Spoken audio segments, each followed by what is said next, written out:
Pada zaman dahulu, tersebutlah kisah seorang puteri raja di Jawa Barat bernama Dayang Sumbi. Dia mempunyai seorang anak laki-laki yang diberi nama Sangkuriang. Anak tersebut sangat gemar berburu. Dia berburu dengan ditemani oleh Tumang, anjing kesayangan istana. Sangkuriang tidak tahu bahwa anjing itu adalah titisan dewa dan juga bapaknya. Pada suatu hari Tumang tidak mau mengikuti perintahnya untuk mengejar hewan buruan. Maka, anjing tersebut diusirnya ke dalam hutan. Ketika kembali ke istana, Sangkuriang menceritakan kejadian itu pada ibunya. Bukan main marahnya Dayang Sumbi begitu mendengar cerita itu. Tanpa sengaja dia memukul kepala Sangkuriang dengan sendok nasi yang dipegangnya. Sangkuriang terluka. Dia sangat kecewa dan pergi mengembara.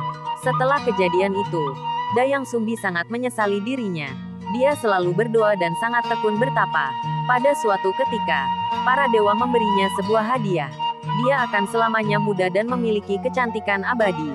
Setelah bertahun-tahun mengembara, Sangkuriang akhirnya berniat untuk kembali ke tanah airnya. Sesampainya di sana, kerajaan itu sudah berubah total. Ilustrasi cerita rakyat Sangkuriang Pinterest. Di sana dijumpainya seorang gadis jelita, yang tak lain adalah Dayang Sumbi. Terpesona oleh kecantikan wanita tersebut maka, Sangkuriang melamarnya. Oleh karena pemuda itu sangat tampan, Dayang Sumbi pun sangat terpesona padanya. Pada suatu hari Sangkuriang minta pamit untuk berburu. Dia minta tolong Dayang Sumbi untuk merapikan ikat kepalanya. Alangkah terkejutnya Dayang Sumbi ketika melihat bekas luka di kepala calon suaminya. Luka itu persis seperti luka anaknya yang telah pergi merantau. Setelah lama diperhatikannya, ternyata wajah pemuda itu sangat mirip dengan wajah anaknya. Dia menjadi sangat ketakutan. Maka kemudian dia mencari upaya untuk menggagalkan lamaran Sangkuriang. Dia mengajukan dua buah syarat. Pertama, dia meminta pemuda itu untuk membendung sungai Citarum. Yang kedua, dia minta Sangkuriang untuk membuat sebuah sampan besar untuk menyeberang sungai itu. Kedua syarat itu harus sudah dipenuhi sebelum fajar menyingsing. Malam itu Sangkuriang melakukan tapa. Dengan kesaktiannya dia mengerahkan makhluk-makhluk gaib untuk membantu menyelesaikan pekerjaan itu. Dayang Sumbi pun diam-diam mengintip pekerjaan tersebut.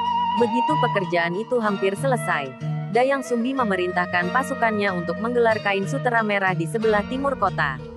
Ketika menyaksikan warna memerah di timur kota, Sangkuriang mengira hari sudah selesai. Dia pun menghentikan pekerjaannya. Dia sangat marah oleh karena itu berarti dia tidak dapat memenuhi syarat yang diminta Dayang Sumbi.